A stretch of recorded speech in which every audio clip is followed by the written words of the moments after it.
all of you are doing well. Now moving towards our another part of the video, that is the granulomatous disease of nose. We are going to discuss the rhinospiridosis. What is rhinospiridosis? Is basically the chronic granulomatous disease caused by Rhinospiridium sebri. It affects both man and animals. It is also found in animals. Then moving forward, what is its etiologic agent? Its etiologic agent is some people say that it is a fungus, and some scientists say it is a protozoa, so it is considered as a fish parasite also.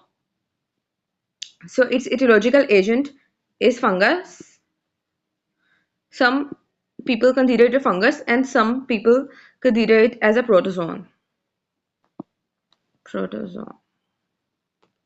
Now moving forward, biologic agent. Now move towards the life cycle. Its life cycle consists of three stages: trophic stage, and then there comes the sporangium, and then there is rupture of sporangium and release of endospores from that sporangium. Now I'll show you a picture and explain all these stages one by one to you. All the three stages of the life cycle. The first one is the trophocyte stage, the second one is the sporangium stage, and the third one is the release of rupture of sporangium and release of endospore. You can see here the trophocyte is very small. It is having the chitinous wall and the clear cytoplasm and the nucleus with the nucleolus inside it. And then there is enlargement of that trophocyte, and it convert into the sporangium. The sporangium is having many of the endospores inside it.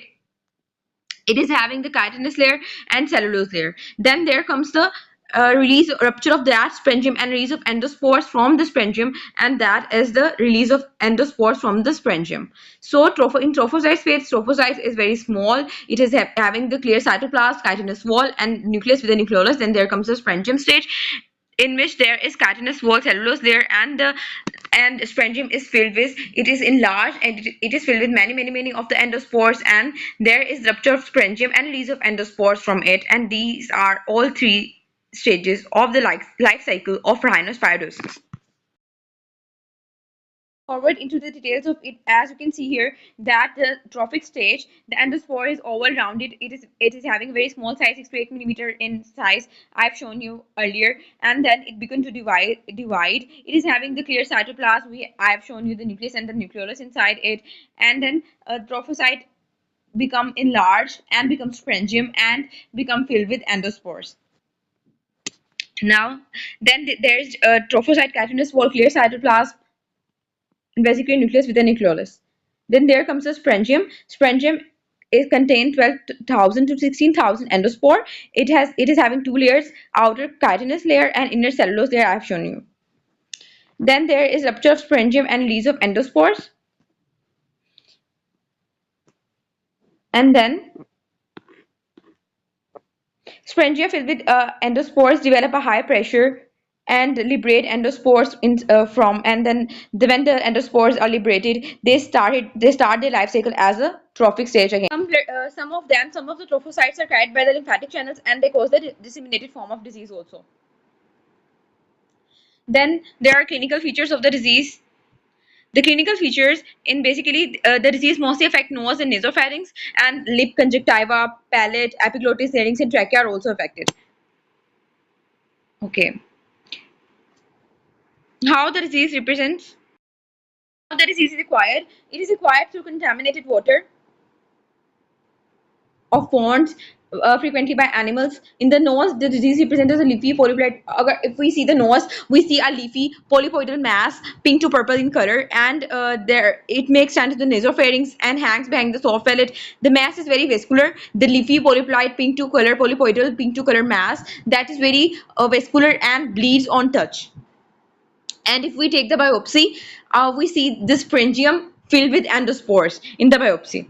Clinical picture, that how the rhinospiridium will look like. It's a pink or pink to purple polypoidal mass. You can see here very clearly that it is polypoidal mass, pink to purple in color, and it bleeds on touch.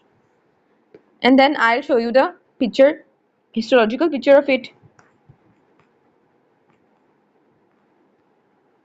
As you can see here, it is the sporangium, fungal sporangium, seen after biopsy on the histological section.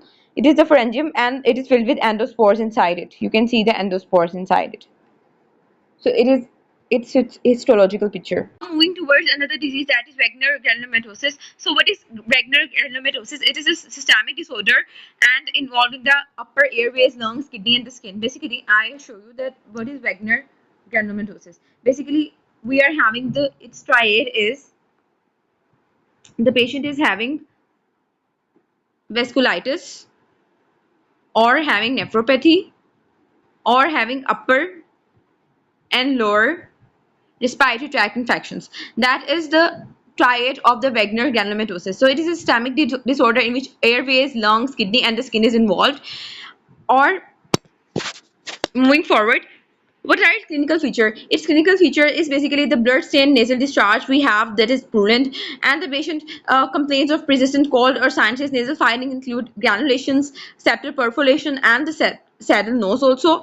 Or the destruction may also involve eyes, orbit, and palate, etc. in the later stages, and middle ear can also be involved, as I have told you earlier that all the ear, nose, and throat are connected.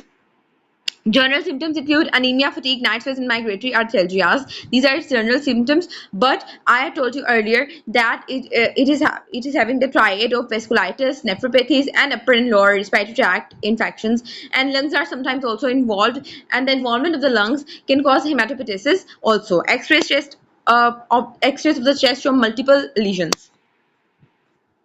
Here you can say hematopoiesis, general symptoms, anemia, fatigue, night sweats, and arthralgias, and hematopoiesis and multiple or single lesions. If the patient comes to you with all these symptoms, that is having migratory arthralgias, is having hematopoiesis, you may think of Wegener granulomatosis if is also having the nephritis, nephropathies, and also having the vasculitis. Now, urine examination show red cells cast and albumin creatinine level is also raised, as in nephropathy, renal failure is the usual cause of death in these patients. Biopsy is diagnostic, and we see the necrosis and ulceration of mucosa, epithelioid granuloma, and necrotizing vasculitis. I have taught you earlier about the vasculitis and all this. ESR is also raised in it. ESR is raised in it. ESR is raised as the patient is having vasculitis. Its treatment is basically we give steroids and cytotoxic drugs. Cyclophosphamide and azathioprine both are effective. These are its treatment. We give cyclophosphamide, we give azathioprine, immunosuppressants, we give steroids and cytotoxic drugs in the patient of the Wegener granulomatosis, because it is related to the immune system, autoimmune disorder. So it is the patient is having vasculitis, nephropathy. The cause of death is a nephropathy. If the patient complains of fatigue, anemia, arthralgias, hematopoiesis, we may suspect the patient is having Wegener granulomatosis if he also is having the blood stain discharge along with these symptoms, and his ESR is also raised. So this is its treatment. Now moving towards our next disease, that is T-cell lymphoma. So what is T-cell lymphoma? It is a destructive lesions involving the upper lip, oral cavity, maxilla, and sometimes even the orbit. Histologically, lymphoid tissue, we see the lymphoid tissue in it. There is no vasculitis as in the Wegener granulomatosis. We have seen the triad that there is a vasculitis, there is nephropathy, and there is blood hematopoiesis, blood stained purulent discharge, etc. In it, we don't see any of these features, vasculitis, etc. So how we diagnose? We diagnose by the help of immunohistochemical studies. Immunohistochemical studies basically T lymphocytes are raised in immunohistochemical studies. So we diagnose it as a T-cell lymphoma. And how we treat it by the help of radiation or by the help of chemotherapy. Now moving towards our last disease, that is sarcoidosis. Sarcoidosis is the disease of basically all of these diseases.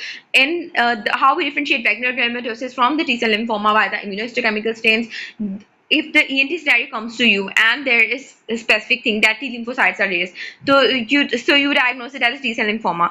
If the patient is having vasculitis and all the triad symptoms of Wegener granulomatosis, then you diagnose as a Wegener granulomatosis. Now sarcoidosis. Sarcoidosis is of unknown etiology, but with the absence, it resembles a TB. But there is no as in a TB. We have discussed that in TB we have the granuloma formation on histological section, and that is caseating granuloma formation. But in caseating. But in sarcoidosis, there is no caseation, and it is systemic disorder, involvement of the lungs, lymph nodes, eyes, or skin.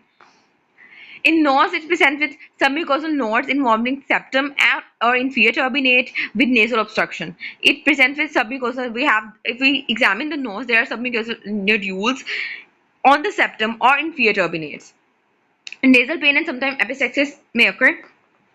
X-ray show in pulmonary infiltrate with hilar adenopathy. This is the diagnostic point. Pulmonary infiltrate with hilar adenopathy. Serum. These are also if we are asked about the investigations that you are suspecting sarcoidosis, what investigation you should do?